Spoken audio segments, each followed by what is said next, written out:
Assalamu alaikum. Welcome back from the ad break. You're still watching Prime Life. Now we are welcoming Fariba Bowen, founding director of iFund, and Masego Malapile, who is the CEO of Osajia Consulting. I hope I'm not butchering that, but together they are superheading a groundbreaking initiative called the Power Up with Power BI for Africa Summit, which is designed to empower professionals across the continent with essential data analysis skills and foster female leadership in the technology sector. Thank you so much for joining us on Prime Life, and welcome to the both of you. Thank you for having us.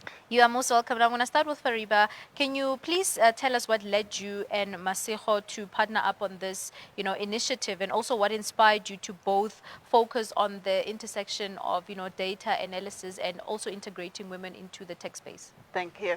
Yes, well, it's Women's Month, and so we're very happy to be partnering on this event. iFundi has a 20-plus year history in skills development, and over the last 5 or 6 years, we have shifted our focus into the 4IR digital space, because that is where the world is moving, and it's the need of all industries. And so we've come across the path of Osajia Consulting, and they are specialists in the implementation of data analytics for business. So iFundi is on the educational side, and they are on the implementation side, Osajia. And we feel that this is a very nice combination to introduce industry and entrepreneurs into this up-and-coming field of data analytics. Thank you so much for sharing that with us. Now, Masego, can you please tell us about, the specific challenges that women in Africa face in breaking into the technology sector, and what can be done to fix this? So in breaking into the technological space, particularly with women that are in tech, the glass ceiling is very low. It's very difficult for women in tech, particularly in information technology, to pierce through or to be trusted with leadership strategies, rather, for data transformation in most companies. Even though we are seeing transformation going, for example, the CIO of Standard Bank is actually a black woman, but it's not enough for us to say or to be comfortable with the fact that women are trusted with strategies. And I believe that with a mix of it, it would work best for our economy also. But also not only that, because women are nurturing, for them to be trusted with something like information strategies when it comes to information technology. We've seen that the opportunities are not vastly there. However, transformation is there, but we had to do something about it as Osajia Consulting and even iFundi to try and bring up such a mix from a skills perspective so that we can open doors for such women, or rather even create awareness for such doors for such women to actually pierce through the industry and try it. I mean, we are in a tech company, we're doing an implementation process. It's a female black-owned company as well. So we are trying our level best to get to where we need to be. Most definitely. Now, Fariba, can you also share with us, some examples of how businesses in Africa are already using, Power BI to gain competitive advantages and to improve their operations? Well, data is now the new currency. They say data is king. So it's being utilized across all industries, banking, insurance, retail. It will be what is driving business decision making. It's also across all divisions of a business, in the finance, the HR, the marketing, operations, project management. So we are, that is all about everything to do with visualizing data. So Power BI, the expert on this subject is Masego. Yes, Masego, as she is a consultant. She's a forensic auditor who has gone into the field of this data analytics. So I think she can speak even more on. I've got the broader, from the educational perspective, what we're seeing, how it's being applied, and I think Masego will give more insights into that.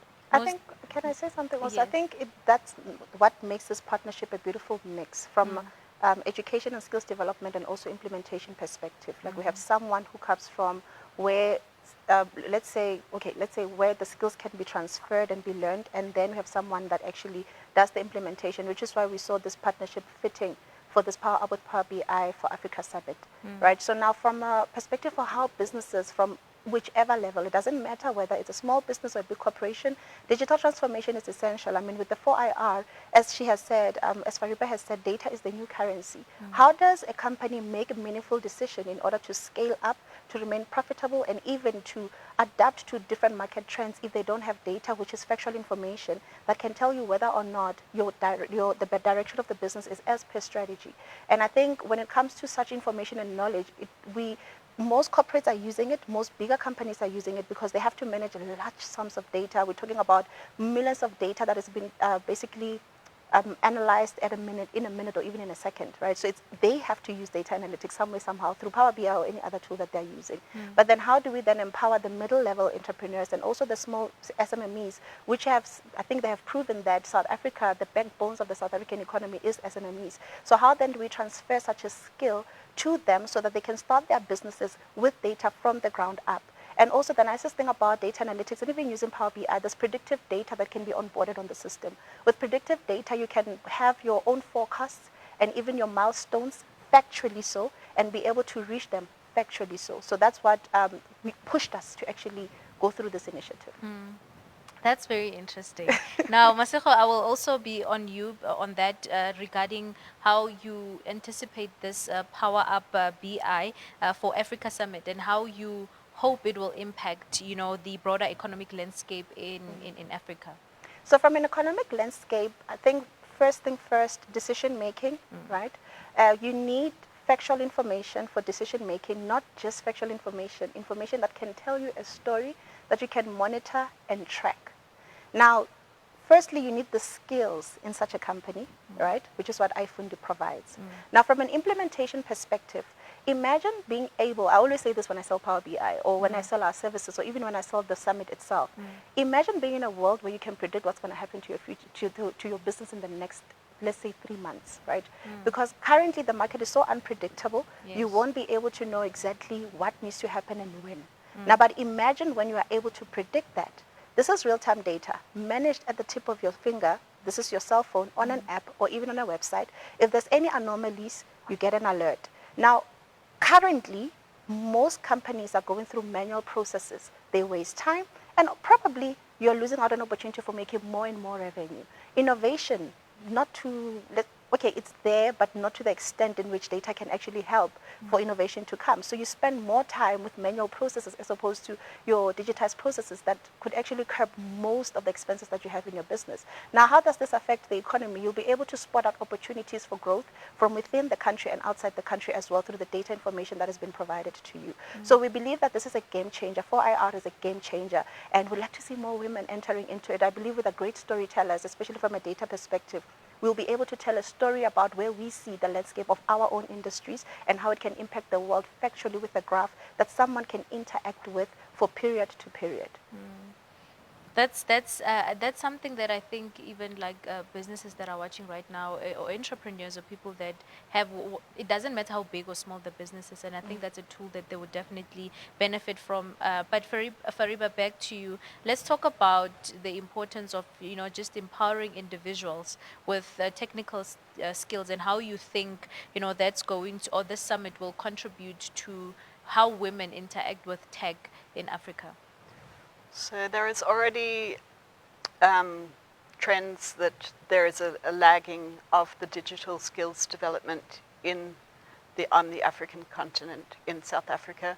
We know that the African continent has many economic challenges of a lot of the population, but education is key. It is the key to transformation. So upskilling will help to assist in and upskilling in digital skills, basic education, of course, as well as the digital focus, which government, I believe, is prioritizing.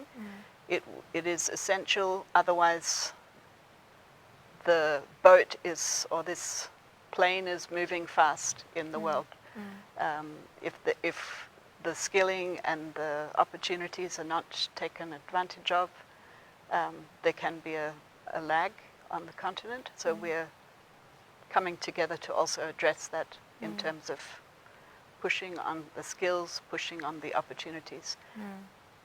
Thank you so much for sharing that with us. Now, Masego, in your opinion, what are some of the most exciting trends and opportunities in the African tech landscape, particularly in terms of data driven innovation? Oh, that's a very interesting question. So when it comes to, okay, I think the most interesting thing, we will say the appointment of more women CEOs in tech companies, CIOs, not CTOs, CIOs, certified, the chief information officers.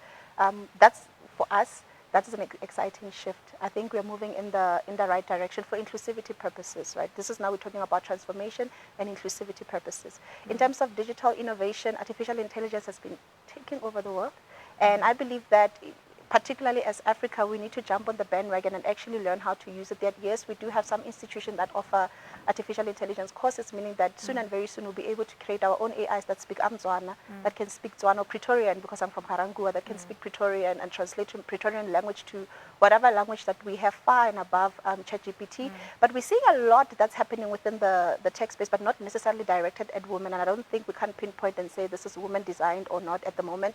However, technology in itself, the way it is evolving, we believe that we need to jump on such a bandwagon and actually try and, with the technology that's brought to us, implement something that speaks most to our market and our industry to serve our purpose. Yes.